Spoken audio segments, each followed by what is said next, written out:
Praise the lord. యేసు రక్తమే జయము. మన రక్షకుడు మన విమోచకుడైన యేసుక్రీస్తు పరిశుద్ధ నామములో అందరికీ వందనాలు. చిన్న ప్రార్థన ద్వారా ఈ రాత్రికాల వాక్య ధ్యానం చేసుకుందాము. పరిశుద్ధుడ మహాగండమైన దేవ యేసయ్య సర్వాధికారి నాయన మీకు వేలాది వందనములు కృతజ్ఞత స్తుతి స్తోత్రం చెల్లించుకుంటున్న దేవ రాత్రికాల సమయంలో ప్రభు వాక్య భాగం ధ్యానిస్తుండగా వాక్య భాగం మాకు అర్థమవుట్లు సహాయం చేసి మీ కృపలో బలపరిచి మీకు మాదిరిగా మమ్మల్ని నడిపించమని ఈ చిన్న ప్రార్థన ప్రభు యేసుక్రీస్తు పరిశుద్ధ నామములో అడిగి వేడుకుంటున్నాను తండ్రి. Amen amen. కొరింథీయులకు రాసిన మొదటి పత్రిక 1వ అధ్యాయం 29వ వచనము.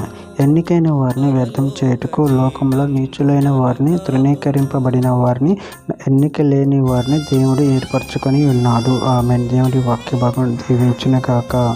ప్రభునందు ప్రియులారా, మనము ఇక్కడ వాక్య భావంలో గమనించినట్లయితే ఎన్నికైన వారిని వ్యర్థం చేయుటకు లోకంలో నీచులైన వారిని తృణీకరింపబడిన వారిని ఎన్నికలేని వారిని దేవుడు ఏర్పరచుకొని ఉన్నాడు. అదేవిధంగా వాక్య భావంలో గమనించినట్లయితే ఇర్మీయా గ్రంథం 9వ అధ్యాయం 23వ వచనంలో యెహోవా ఇలాగూ సెలవిచ్చుచున్నాడు, జ్ఞాని తన జ్ఞానమును బట్టి సూర్యుడు తన శౌర్యమును బట్టి అతిశయింపకూడదు, ఐశ్వర్యవంతుడు తన ఐశ్వర్యం బట్టి అతిశయింపకూడదు. రోమీయులకు రాసిన పత్రిక 3వ అధ్యాయం 19వ వచనం, ప్రతి నోరు ముయ్యబడినట్లను సర్వలోకము దేవుని శిక్షకు పాత్రమగునట్లను ధర్మశాస్త్రం చెప్పుచున్న వాటన్నిటిని ధర్మశాస్త్రముకు లోనైన వారితో చెప్పుచున్నదని ఎరుగుదము. రోమీయులకు రాసిన పత్రిక 3వ అధ్యాయం 27వ వచనంలో, కాబట్టి అతిశయ కారణం ఎక్కడ, అది కొట్టివేయబడిన ఎట్టి న్యాయమును బట్టి అది కొట్టివేయబడిన క్రియా న్యాయమును బట్టియా కాదు, విశ్వాస న్యాయమును బట్టియే. కొరింథీయులకు రాసిన మొదటి పత్రిక 5వ అధ్యాయం 6వ వచనంలో, మీరు అతిశయపడటం మంచిది కాదు, పులిసిన పిండి కొంచెమైన ముద్దంతి పులియ చేయనని మీరు ఎరుగరా.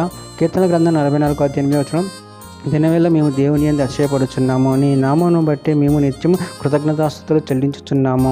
కీర్తనల గ్రంథం 105వ అధ్యాయం 3వ వచనంలో, ఆయన పరిశుద్ధ నామమును బట్టి అతిశయించుడు, యెహోవాను వెతుకువారు హృదయమందు సంతోషించుదురుగాక. యెషయా గ్రంథం 2వ అధ్యాయం 11వ వచనంలో, నరుల అహంకార దృష్టి తగ్గింపబడును, మనుషుల గర్వం అణగద్రొక్కబడును, ఆ దినమున యెహోవా మాత్రమే ఘనత వహించును. గలతీయులకు రాసిన పత్రిక 6వ అధ్యాయం 14వ వచనంలో, అయితే మన ప్రభువైన యేసుక్రీస్తు సెలవు యందు తప్ప మరి దేని యందు అతిశయించుడు నాకు దూరమవును గాక, దానివలన నాకు లోకమునకు నేను సిలువ వేయబడి ఉన్నాము. చివరిగా ఒక మాట, ఫిలిప్పీయులకు రాసిన పత్రిక 3వ అధ్యాయం 3వ వచనంలో, ఎందుకనగా శరీరమును ఆస్పదము చేసుకొనక దేవుని యొక్క ఆత్మ వలన ఆరాధించుచు క్రీస్తు యేసునందు అతిశయపడుచున్న మనమే సున్నతి ఆచరించు వారము. ఆమె. దేవుని వాక్య భాగం దీవించును గాక. చిన్న ప్రార్థన చేసుకుందాము. పరిశుద్ధ మహాగణుడైన దేవ యేసయ్య, మీరు ఇచ్చిన వాక్యదాన్ని బట్టి ప్రభు కృతజ్ఞత చెల్లించుకుంటే నీ నామను బట్టి మేము అతిశయపడి నిన్ను మహింపరచు గణపరచు శక్తిని బలాన్ని మాకు అనుగ్రహించి మీ కృపలో బలపరచు స్థిరపరచమని ఈ చిన్న ప్రార్థన ప్రభు యేసుక్రీస్తు పరిశుద్ధ నామములో అడిగి పెట్టుకుంటున్నాను తండ్రి. Amen amen.